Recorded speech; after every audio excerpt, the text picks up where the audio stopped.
Yoga chapter 1 നിങ്ങളൊരു മലയാളിയാണെങ്കിൽ ഉറപ്പായിട്ട് ഈ സിനിമ തിയേറ്ററിൽ തന്നെ പോയി കാണണം. കാരണം നമുക്ക് ഇങ്ങനത്തെ ടൈപ്പ് പടങ്ങളൊക്കെ കാണണമെങ്കിൽ വല്ല ഇംഗ്ലീഷ് പടങ്ങളോ കൊറിയൻ പടങ്ങളോ ഒക്കെ കാണേണ്ട ഒരു അവസ്ഥയായിരുന്നു.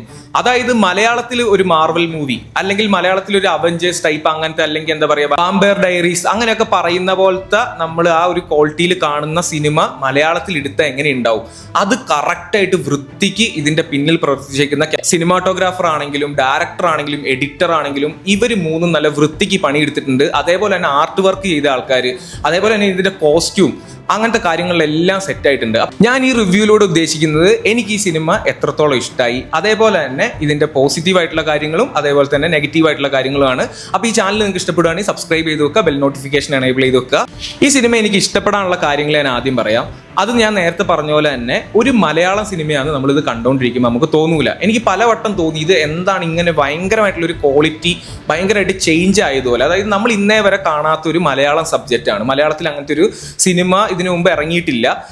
ആ ഒരു സാധനം ചിലപ്പോൾ നമുക്കത് ചിലപ്പോൾ ഒരു കൈയെടുത്ത് വെക്കാൻ നേരത്തെ ചിലപ്പോൾ അത് പൊട്ടാനുള്ള ചാൻസ് നല്ലോണം ഉണ്ട്. ചിലപ്പോൾ വർക്കാവില്ല ആൾക്കാർക്ക്. പക്ഷെ അത് ഒരു രീതിയിലും നമുക്കതൊരു വൃത്തികേടായി തോന്നാത്ത രീതിയിൽ അതിനവർ കൃത്യമായിട്ടുള്ളൊരു സ്ഥലം ചൂസ് ചെയ്തു. ഇപ്പൊ നമ്മൾ ഇങ്ങനെ ഒരു കഥ നമ്മളിപ്പോൾ പറയുകയാണ്, ഇത് ഇടുക്കിയിൽ നടക്കാന്ന് പറഞ്ഞാൽ ചിലപ്പോൾ നടക്കണമെന്നില്ല, ചിലപ്പോൾ അത് കൊച്ചിയിൽ നടക്കാന്ന് പറഞ്ഞാൽ പിന്നെയും പോസിബിൾ ആയിരിക്കും. പക്ഷെ അവർ കറക്റ്റായിട്ട് ഒരു മോഡേൺ സാധനം തോന്നുന്ന രീതിയിൽ അവർ കൃത്യമായിട്ട് ചൂസ് ചെയ്തത് ബാംഗ്ലൂർ മലയാളീസ് അല്ലെങ്കിൽ കർണാടക മലയാളീസിന്റെ ഇടയിൽ നടക്കുന്ന ഒരു കഥയായി. അപ്പം അതിനകത്തൊരു സിറ്റി ലൈഫും കിട്ടും, ഈ നിയോൺ ലൈറ്റും അങ്ങനത്തെ പരിപാടികളൊക്കെ കൃത്യമായിട്ട് അവിടെ വർക്കാവും. അതിനകത്തൊരു സ്പോയിലറോ ഒരു കാര്യങ്ങളും ഞാൻ ഇതിനകത്ത് പറയുന്നില്ല. ഈ സിനിമ എന്ന് പറഞ്ഞാൽ ഒരൊറ്റ വാക്കിൽ പറഞ്ഞു കഴിഞ്ഞാൽ ഒരു മോഡേൺ യക്ഷി. ആ യക്ഷി മനുഷ്യന്മാരുടെ കൂടെ കൂടിക്കഴിഞ്ഞാൽ എങ്ങനെ ഉണ്ടാവും, അതേപോലെ തന്നെ അതേ ശക്തികളുള്ള വേറെ കുറച്ച് ഹീറോസ്. അപ്പൊ അവരെ പറ്റി കൃത്യമായിട്ടൊന്നും ഈ സിനിമയിൽ മൊത്തമായിട്ടൊന്നും കാണിക്കുന്നില്ല. അപ്പൊ ഇതിനകത്ത് ചന്ദ്രന്റെ കഥയാണ്, അത് നല്ല വൃത്തിക്ക് അവർ ചെയ്തിട്ടുണ്ട്. പണ്ട് നമ്മൾ കുറെ സിനിമകൾ പ്രേത സിനിമകൾ കണ്ടിട്ടുണ്ട്, വെള്ളസാരി ഉടുത്ത് കടമറ്റത്ത് കത്തനാർ അവർ ഓടിക്കാൻ വരുന്നു. അതിൽ നിന്നൊക്കെ വ്യത്യസ്തമായിട്ട് ഒരു മോഡേൺ ലെവലിൽ, അതായത് നമ്മൾ ഇന്ന് കാണുന്ന 2025 കാലത്ത് ഇങ്ങനെ ഒരു പ്രേതം ഉണ്ടെങ്കിൽ അല്ലെങ്കിൽ ഇങ്ങനെയുള്ള ശക്തികൾ ഉണ്ടെങ്കിൽ എന്തായിരിക്കും അവർ ചെയ്യുക, അവരുടെ പരിപാടികൾ എന്തായിരിക്കും, അത് നല്ല വൃത്തിക്ക് നമുക്ക് മനസ്സിലാവുന്ന രീതിയിൽ ഈ സിനിമയിൽ ചെയ്ത സിനിമാറ്റോഗ്രാഫർ നിമീഷ് രവിയാണ്.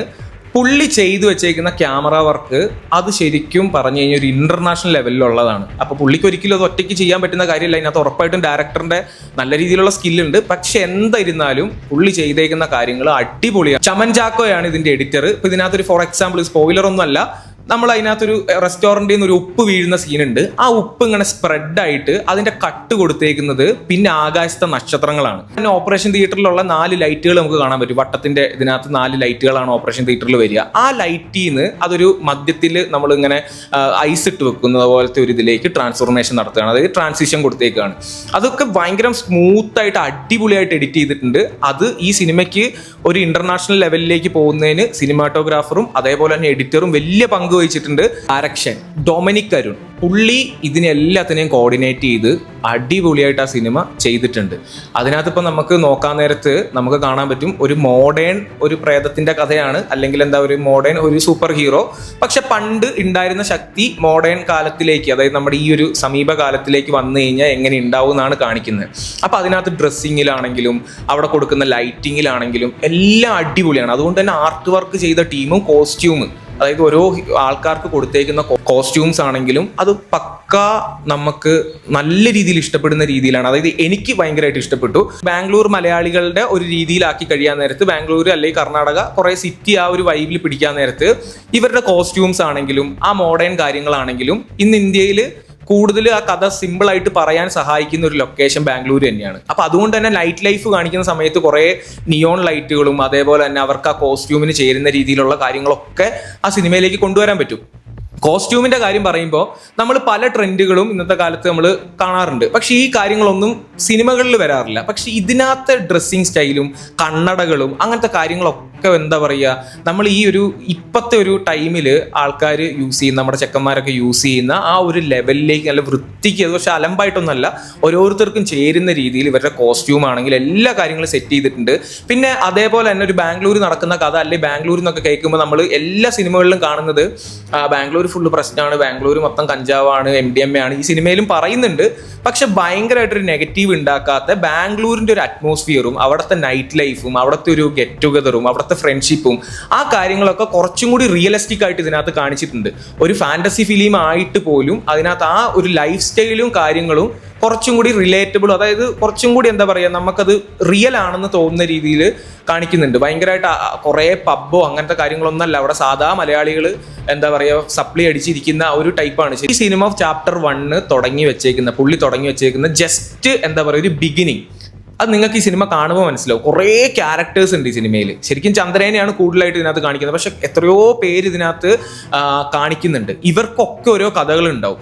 ഈ കഥകളെല്ലാം കൂടി പോയി കഴിഞ്ഞ് കഴിഞ്ഞാൽ നമ്മൾ ഈ മാർവലിലൊക്കെ കാണുന്ന പോലത്തെ വലിയൊരു യൂണിവേഴ്സ് ആവാനുള്ള ഒരു ചാൻസ് ഇതിനകത്ത് കാണുന്നുണ്ട്. പുള്ളി വളരെ ദീർഘവീക്ഷണം വെച്ചിട്ടാണ് ഈ സിനിമ എടുത്തു വെച്ചേക്കുന്നത്. കാരണം ഇതിന്റെ എൻഡിങ്ങിലാണ് സത്യം പറഞ്ഞത് എന്തൊക്കെയോ തുടങ്ങുക എന്ന് നമുക്ക് തോന്നുന്നത് ഈ കഥേന്റെ. ഇനി വരാൻ പോകുന്ന ചാപ്റ്റേഴ്സിലൊക്കെ പല ആൾക്കാരുടെയും കഥകളും കാര്യങ്ങളും കാണിച്ചു വരുമ്പോൾ അടിപൊളി അഡാറ് യൂണിവേഴ്സ് ആവാനുള്ള ചാൻസ് ഉണ്ട്. അതേപോലെ തന്നെ മ്യൂസിക്, ജെയ്ക്സ് ബിജോയിന്റെ മ്യൂസിക് നമ്മൾ എടുത്തു പറയേണ്ട കാര്യമാണ്. നമ്മളിപ്പോൾ കുറച്ച് മാസമായിട്ടുള്ള കുറച്ച് ഹീറോ പരിവേഷമുള്ള സാധനങ്ങളൊക്കെ കാണുമ്പോൾ നമ്മൾ എപ്പോഴും കേട്ടിട്ടുള്ള കുറെ ഇങ്ങനെ ഡും ഡും എന്നൊക്കെ പറഞ്ഞ് മുട്ടുന്നേയും കുത്തുന്നേയും എന്തൊക്കെയോ മ്യൂസിക്കുകൾ കേൾക്കും. അത് നല്ലതാണ്, അല്ലാന്ന് ഒരിക്കലും പറയുന്നില്ല. പക്ഷെ ഈ സിനിമയ്ക്ക് വേണ്ട ഒരു ഇന്റർനാഷണൽ മൂഡ് പിടിച്ച് നമുക്ക് എന്താ പറയുക, അതിനെ നമ്മളൊക്കെ ഒരു കറക്റ്റ് മീറ്ററിൽ പുള്ളിയെ മ്യൂസിക് ചെയ്തിട്ടുണ്ട്.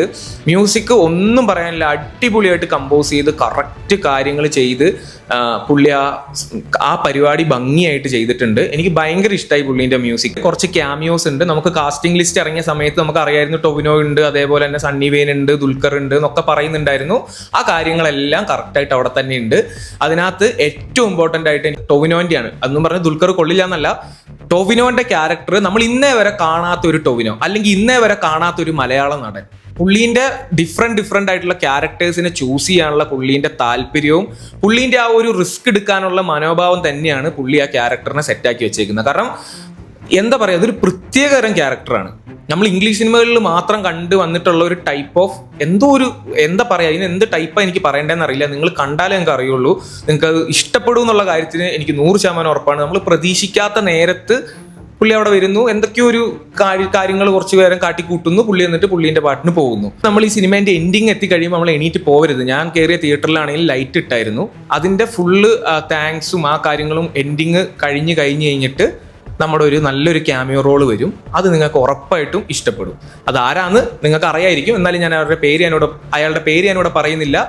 അത് അടിപൊളിയായിട്ട് ആ ആളും ചെയ്തിട്ടുണ്ട്. അതേപോലെ തന്നെ സൗബിനെയൊക്കെ ചെറിയൊരു ജസ്റ്റ് ഒരു ഷോട്ടൊക്കെ കാണിക്കുന്നുള്ളൂ. പക്ഷെ സൗബിനൊക്കെ എന്തൊക്കെയോ കാര്യങ്ങൾ ഇനി ഈ സിനിമയിൽ അല്ലെങ്കിൽ ഇനി വരുന്ന ചാപ്റ്ററുകളിൽ ചെയ്യാനുണ്ട്. അതായത് അവർക്കൊക്കെ എന്തൊക്കെയോ കഥകളും കാര്യങ്ങളും ഇതിനകത്തുണ്ട്. ആ രീതിയിൽ ഇനി ചാപ്റ്റർ 2 കൂടി വന്നു കഴിഞ്ഞാൽ, അതായത് ഇതിനേക്കാട്ടിലും മികച്ച രീതിയിൽ ചാപ്റ്റർ 2 വന്നു കഴിഞ്ഞാൽ, ഇതൊരു ബിഗിനിങ് ആണ്. ചാപ്റ്റർ 2 വന്നു കഴിഞ്ഞാൽ, പല കഥകളും കാര്യങ്ങളും വന്നു കഴിഞ്ഞാൽ, ഇത് ശരിക്കും വേൾഡ് വൈഡ് അല്ലെങ്കിൽ ഒരു മിനിമം ഒരു പാൻ ഇന്ത്യൻ ലെവലിലെങ്കിലും ഈ ചാപ്റ്റർ 1ഉം 2ഉം ഭയങ്കരമായിട്ട് അറിയപ്പെടും. അതേപോലെ തന്നെ കല്യാണീൻ്റെ ആക്ടിങ് പറയുമ്പോൾ തന്നെ നമ്മുടെ ഫൈറ്റ് ചെയ്തേക്കുന്ന ആള്, ആ ഒരു സൈഡ് ഒന്നും പറയാനില്ല, അടിപൊളി ഫൈറ്റുകളാണ്. ശരിക്കും കണ്ടിട്ടുള്ള ലേഡി സൂപ്പർ സ്റ്റാർമാരും അവരൊക്കെ ഫൈറ്റ് ചെയ്യുമ്പോഴാണെങ്കിലും നമുക്ക് ചിലതിനൊരു പഞ്ച് കിട്ടൂല. പക്ഷെ കല്യാണീൻ്റെ ഓരോ ഇടിക്കും, കല്യാണീൻ്റെ ഓരോ കാര്യങ്ങൾക്കും നമുക്ക് അത് ഫീൽ ചെയ്യുന്നുണ്ട്. അതായത് നല്ല രീതിയിലാണ് പുള്ളിക്കാരിൻ്റെ എക്സ്പ്രഷൻസ് ആയാലും പുള്ളിക്കാരിൻ്റെ ആക്ഷൻ ആയാലും എല്ലാം ചെയ്തേക്കുന്ന ആ ഒരു പഞ്ച് നമുക്ക് ഫീൽ ചെയ്യുന്നുണ്ട്. എന്ത് ചെയ്താലും അതിനൊരു വൃത്തിയുണ്ട്. അതേപോലെ തന്നെ നമ്മുടെ സലീം കുമാറിൻ്റെ മോൻ ചന്തു, പുള്ളീൻ്റെ ആക്ടിങ് ലെവല്, പുള്ളി ശരിക്കും സലീം കുമാർ ആണോ എന്ന് ഇടയ്ക്ക് നമുക്ക് തോന്നിപ്പോകും. അമ്മാതിരി എക്സ്പ്രഷൻസ് ആണ് പുള്ളി ഇടുന്നത്. അതെന്ന് പറഞ്ഞാൽ നമുക്ക് ശരിക്കും എന്താ പറയുക, നമുക്കത് കാണുമ്പോൾ ചിരി വരും. അത്ര അടിപൊളിയായിട്ട് പുള്ളി ഇതിനകത്ത് അഭിനയിച്ചിട്ടുണ്ട്. പുള്ളീൻ്റെ ഭാഗം പുള്ളി കൃത്യമായിട്ട് ചെയ്തിട്ടുണ്ട്. അതായത് ഒരു മടിയൻ അല്ലെങ്കിൽ ഒരു കെയർലെസ് ആയിട്ടുള്ള ഒരാളുടെ ഒരു സാധനം കൃത്യമായിട്ട് തന്നെ. നെസ്ലിൻ്റെ കാര്യമാണെങ്കിലും നെസ്ലിന് കൊടുത്ത ക്യാരക്ടർ നമ്മൾ സ്ഥിരം കാണുന്ന ഒരു ടൈപ്പാണ്. തേപ്പ് കിട്ടുന്നു, അതേപോലെ തന്നെ ജോലിയൊന്നും ഇല്ലാതിരിക്കുന്ന ഒരാൾ നമ്മൾ സ്ഥിരമായിട്ട് നെസ്ലിൻ്റെ കാണുന്നതാണ്. അതിൽ നിന്നും വലിയ വ്യത്യാസമൊന്നുമില്ല. പക്ഷെ എന്തൊക്കെയാണെങ്കിൽ പുള്ളി അഭിനയിച്ചതും പുള്ളിൻ്റെ ആക്ടിങ്ങും അടിപൊളിയാണ്. ഇതിനകത്ത് എനിക്ക് കുറച്ച് നെഗറ്റീവായി തോന്നിയ കാര്യം, നമുക്കിത് ഇമോഷണലി ഈ സിനിമ കണക്റ്റ് ആവുന്നില്ല. അതായത് നമുക്കിതിൻ്റെ മേക്കിംഗ് നല്ലതാണ്, ഡയറക്ടർ എല്ലാം അടിപൊളിയാണ്, കണ്ടിരിക്കാൻ കൊള്ളാം. നമുക്ക് ഒരാളെ പിടിച്ച് ഇടിക്കുമ്പോൾ അല്ലെങ്കിൽ നമുക്കൊരു വില്ലനോടുള്ളൊരു ദേഷ്യം നമുക്ക് ഇതിനകത്ത് തോന്നുന്നില്ല. ഇതിനകത്ത് വില്ലൻ ക്യാരക്ടർ തന്നെ ഇതിനകത്തൊരു വലിയ പവർഫുൾ വില്ലൻ ഒന്നല്ല, പക്ഷെ ആക്ട് ചെയ്തേക്കുന്ന ആള് നല്ല അടിപൊളിയായിട്ട് പുള്ളി കാര്യം ചെയ്തിട്ടുണ്ട്. ഒരു പോലീസുകാരൻ്റെ വേഷത്തിൽ വരുന്ന ആള് അത് അടിപൊളി എന്ന് പറഞ്ഞു കഴിഞ്ഞാൽ ഒന്നും പറയാനില്ല, നല്ല സൂപ്പറായിട്ട് ചെയ്തിട്ടുണ്ട്. പക്ഷെ പുള്ളീനോട് നമുക്ക് പ്രത്യേകിച്ച് ദേഷ്യമോ അല്ലെങ്കിൽ ഒരു കലിപ്പോ തോന്നുന്നില്ല. നമുക്ക് ശരിക്കും വില്ലന്മാരോട് നമുക്ക് ഇടിക്കാൻ നേരത്തൊക്കെ ഫൈനൽ ക്ലൈമാക്സിലൊക്കെ ഒക്കെ ആണെങ്കിൽ അവനെ അടിച്ച് ശരിയാക്കണം എന്നുള്ള മൈൻഡിൽ നമുക്ക് വരും. ഇമോഷണൽ ഈ സിനിമ എനിക്ക് കണക്ട് ആയിട്ടില്ല. അതായത് ഇത് എൻ്റെ ഒരു പ്രശ്നമാണ്, അല്ലെങ്കിൽ ഞാനും കൂടി ഇൻക്ലൂഡഡ് ആവുന്ന ഒരു പ്രശ്നമാണെന്ന് നമുക്ക് സിനിമ കണ്ടുകൊണ്ടിരിക്കുമ്പോൾ തോന്നുമ്പോഴാണ് നമുക്ക് ഭയങ്കരമായിട്ട് ഇമ്പാക്റ്റ് ഉണ്ടാക്കുക. ആ ഒരു ഇമ്പാക്റ്റ്, ആ ഒരു ഈ സാധനം നമുക്ക് കിട്ടുന്നില്ല. അതിന് കാരണം ഇതൊരു ബിഗിനിങ് ആയതുകൊണ്ടായിരിക്കാം. ഇപ്പോൾ മിന്നൽ മുരളി പറയുകയാണെങ്കിൽ മിന്നൽ മുരളിയിൽ നമുക്ക് അതേ 2 ശക്തി ഒരേപോലെ കിട്ടിയതാണ് രണ്ടുപേർക്കും. പക്ഷെ അതിനകത്ത് നെഗറ്റീവ് ശക്തി ചെയ്ത ആളോട് നമുക്ക് എന്തോ ഒരു ദേഷ്യം വരുന്നുണ്ട് എവിടെയൊക്കെയോ, പുള്ളീൻ്റെ എന്തൊക്കെ ചേഷ്ടകളും. കാരണം അത്രയും ആ സിനിമ ഇമോഷണലി ഡെവലപ്പ് ചെയ്തിട്ടുണ്ട്. അങ്ങനെ ഒരു ഡെവലപ്മെന്റ് വില്ലന്റെ കാര്യത്തിൽ ഉണ്ടായിട്ടില്ല. അതുകൊണ്ട് തന്നെ അയാളെ കൊല്ലാനും പിടിക്കാനും നമുക്ക് കൊല്ലുമ്പോഴാണെങ്കിലും തല്ലുമ്പോഴാണെങ്കിലും ഒന്നും പ്രത്യേകിച്ച് അയാളെ അങ്ങനെ ചെയ്താൽ നല്ലതായിരിക്കും എന്ന് ഫീൽ ചെയ്യുന്നില്ല. പക്ഷെ എനിക്ക് തോന്നുന്നു ഇനി വരുന്ന ചാപ്റ്റേഴ്സിലും സെക്കൻഡ് പാർട്ടിലൊക്കെ ഇതേ വില്ലൻ തന്നെ വീണ്ടും ഉണ്ടാവാൻ ചാൻസ് ഉണ്ട്. അതിനകത്ത് കുറച്ചുകൂടി സ്ട്രോങ് ആവുമായിരിക്കും. ഈ സിനിമ ചിലപ്പോൾ ഇവർ ഉദ്ദേശിച്ചിട്ടുണ്ടാവുക ഈ ക്യാരക്ടേഴ്സിനെയും ഈ സൂപ്പർ ഹീറോസിനെയും ഒക്കെ ജസ്റ്റ് പരിചയപ്പെടുത്തി ഒരു സീരീസിന്റെ അല്ലെങ്കിൽ ഒരു യൂണിവേഴ്സിന്റെ സ്റ്റാർട്ടിങ് പോലെ ആയിരിക്കാം ഇവർ ചെയ്തിട്ടുണ്ടാവുക. അങ്ങനെ നോക്കുന്ന സമയത്ത് കംപ്ലീറ്റ്ലി നമുക്ക് സാറ്റിസ്ഫൈഡ് ആണ്. പക്ഷെ ഇത് ഒരൊറ്റ സിനിമ ഇതിൽ എൻഡ് ആവുന്ന രീതിയിലാണ് എങ്കിൽ നമുക്ക് അത് കംപ്ലീറ്റ്ലി അവനെ ഒരു കുറച്ചും കൂടി നമുക്ക് ഇമോഷണലി കണക്ട് ആവണമായിരുന്നു. പക്ഷെ ഇവർ തന്നെ പറയുന്നുണ്ട് ഇനി അടുത്ത ചാപ്റ്റർ വരുന്നുണ്ട് നീലി എന്ന് പറയുന്നത്. അപ്പോൾ ആ ഒരു ഇതിൽ നോക്കുന്ന സമയത്ത് നമുക്കിത് ഒരു ഇൻട്രൊഡക്ഷൻ, ഒരു വലിയൊരു സംഭവത്തിലേക്കുള്ള ഒരു ഇൻട്രൊഡക്ഷൻ എന്നുള്ള രീതിയിൽ കണ്ടു നിർത്തിക്കഴിഞ്ഞാൽ ഈ സിനിമ സാറ്റിസ്ഫൈഡ് ആണ്.